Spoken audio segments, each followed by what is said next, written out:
Ya, ini sekedar satu contoh bahwa ya di saat al-maghfurlah juga sering. Nah, sehingga tatkala dipanggil dulu tokoh-tokoh warga Nahdlatul Wathon, tokoh-tokoh NW dipanggil, diberikan nasihat oleh Maulana Syekh di rumah beliau. Lamun mek pada mele selamat, lamun mek tetu kangen aku, bolang aku. Woi, ndarak mele, nde Maulana. Karena bahasa Pancor bolang aku, buang saya kan. Maulana Syekh berbahasa bolang aku. Ya, karena beliau secara selalu kalau beliau berbahasa yang hakikian wa majazian, banyak penafsiran. Woi, tokoh-tokoh ini semua bilang ndak mau. Mun mele pada selamat, bolang aku. Pengertian yang mendengar tinggalkan Maulana Syekh. Padahal Maulana Syekh berharap berkali-kali ndak paham. Ya ampun, mesak tuang guru saleh digelari almarhum Kalijaga tuan guru yang paling minger. Karena tanpa ngomong Maulana Syekh dia paham. Tetapi yang tadi berulang-ulang kali Maulana Syekh bilang bolang aku, dia paham. Barulah dijelaskan. Lamun mele selamat ndak girang berjiwa aku, kenangku ndek kusuruh anta bolang aku. Ndek kusuruh anta tinggalang aku, lagu bolang aku, ndak sedikit-dikit kalau ndak saya. Kalau ndak saya paling. Nah, itu namanya berjiwa ana. Ya, karena likulli syai'in maziyah. Wal maziyah la taqtadil afdaliyah. Segala macam sesuatu arak doang kelebihan, arak doang maziyah. Ada orang bodoh sangat sederhana, tapi kalau pidato luar biasa. Kalau adik-adik mendengar Agim Nastiar, wih, kalau pidatonya semua orang merasa terkena, diseterum oleh. Tapi beliaunya tidak bisa baca Quran. Bahkan dia nulis Quran pakai. Nah, itu biasanya Ustadz Sarkawi, tuan guru Sarkawi yang menjadi tuan gurunya kalau musim umrah, musim haji. Tapi kalau pidato luar biasa. Ya wajar karena dia insinyur. Karena membaca kitab itu tidak mudah. Kita 4 tahun aja duduk di ma'had, kurang-kurang kita diberikan putuh, diberikan hidayah oleh Allah Subhanahu wa taala, bosan kita. Tiap hari itu aja yang kita lihat, yang butak terus dilihat. Kadang-kadang sehingga kadang-kadang enggak bisa kita. Saya sampai hari ini belum bisa baca. Ya, kalau yang berbaris sedikit-dikit bisa kita baca, tapi enggak kita tahu artinya, enggak kita tahu maknanya. Nah, ya karena wajar, karena dia enggak punya bulu. Dan memberikan bulu kitab itu ya mestinya harus kita bisa ya nahwu sarafnya minimal. Nah, itu sifat-sifat Allah yang Al-Jalil. Nah, kalau manusia tidak boleh meminjam sifat ini, yang merasa tinggi, merasa pandai, merasa hebat. Lebih baik kita hebat merasa daripada pandai merasa hebat. Lebih baik kita pandai merasa daripada merasa pandai. Sehingga kita tidak, tatkala kita bersama teman, kita tidak minder, tetapi kita tidak merasa besar. Ya. Karena tatkala Allah ingin mencabut ilmu kita, yang kita hafal menjadi hilang.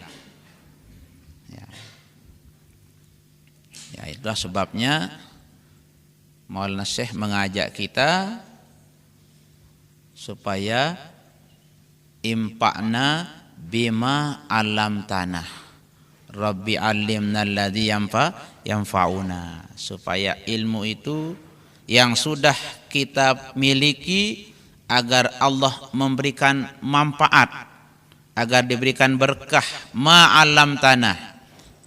Rabbana anfa'na bima alam tanah. Supaya yang sudah kita miliki berkah, yang sudah kita menerima dari guru kita menjadi bermanfaat. Kemudian yang belum kita ketahui, alimna alladzi yanfa'una. Yang belum kita kuasai, yang belum kita miliki, semoga Allah memberikan kita ilmu yang bermanfaat. Yang sudah kita miliki agar bermanfaat, yang belum kita ketahui agar kita ketahui untuk yang bermanfaat saja. Karena kan al-ilmu ilman, kata Rasul kan, al-ilmu ilmani, ilmun fil lisan wa ilmun fil qalbi. Ada dua ilmu, ada yang sampai di mulut saja, ada yang ilmu itu sampai hati. Kalau ilmu lisan itu, itulah hujjatun lak. Kalau ilmu yang sampai di mulut inilah hanya kita pakai untuk menghujat orang, untuk menjatuhkan orang, untuk melawan orang. Tetapi kalau ilmu fil qalbi, itulah ilmu yang bermanfaat. Nah, itulah yang diajarkan kita oleh guru besar kita, sehingga dianggap itu doa yang sangat bermanfaat. Dan doa ini dikenal, maka Syekh Zaid yang kemarin itu di awal dia ikut dia, Rabbana fa'na. Hafal, saya perhatikan beliau hafal.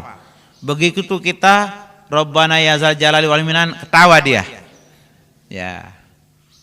Kemudian ada di sini yang tukang syuting, dia ketawa melihatnya karena tadinya lancar, dia pas dia Rabbana ya zal jalali wal minan, beliau ndak hafal ya, karena itu seperti yang kita katakan dulu.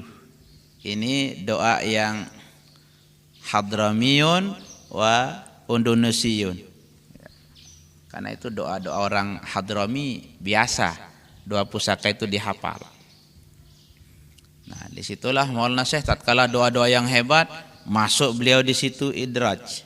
Nah, ditambah. Untuk apa ya? Mengambil tabarruk. Dan kalau kita yang tidak tahu, kita kira satu pengarangnya itu. Ya, karena itulah keahlian Maulana Syekh. Tatkala kita baca selawat Badar, sama bunyinya, lagunya, iramanya, ya, dengan yang sebelum-sebelumnya. Nah, tapi ini kenapa kita dianjurkan belajar keilmuan? Kalau hendak kita belajar keilmuan, tidak ada yang menceritakan murid kita tentang Al-Maghfurlah Maulana Syekh, maka akan hilanglah cerita Maulana Syekh. Seperti yang ada di tempat lain sekarang.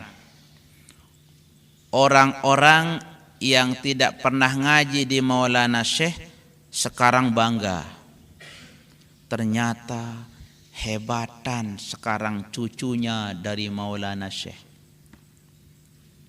Nah, kenapa? Karena di zaman Maulana Syekh dulu gedung-gedung itu hanya muallimin, kantornya saja berlantai 2. Muallimat, kantornya berlantai 2 NBDI. Yang lain-lain bangunan tidak berlantai. Nah, orang-orang sekarang mengatakan hebatan dia. Nah, ini kenapa ya? Karena mereka tidak pernah menceritakan bagaimana kehebatan Al-Maghfurlah Maulana Syekh. Nah, maka kita di mana-mana kegiatan pengajian Maulana Syekh, kalau adik-adik ingin diterima oleh masyarakat kita, terutama yang Nahdiyin dan Nahdiyat, jangan lupa kalau kita bahas ayat harus dikaitkan juga dengan perjuangan guru besar kita. Kalau kita kaitkan hadis, jangan lupa kepada guru kita. Karena begitulah Al-Maghfurlah mendapat berkah yang luar biasa.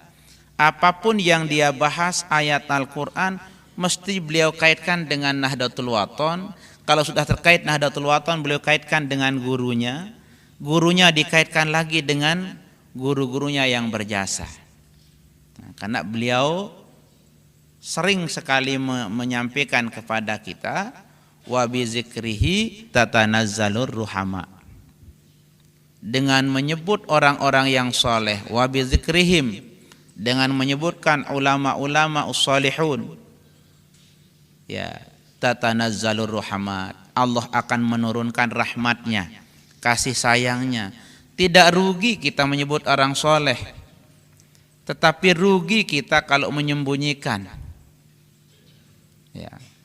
Maka Maulana Syekh, dia tidak menyebut setiap orang berjasa baik beliau sebut, apalagi gurunya.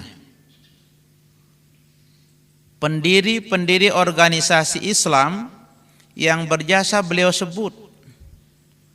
Nah, untuk menampakkan bahwa jiwa Maulana Syekh itu muhibbus sholihin, sangat cinta kepada orang-orang yang soleh.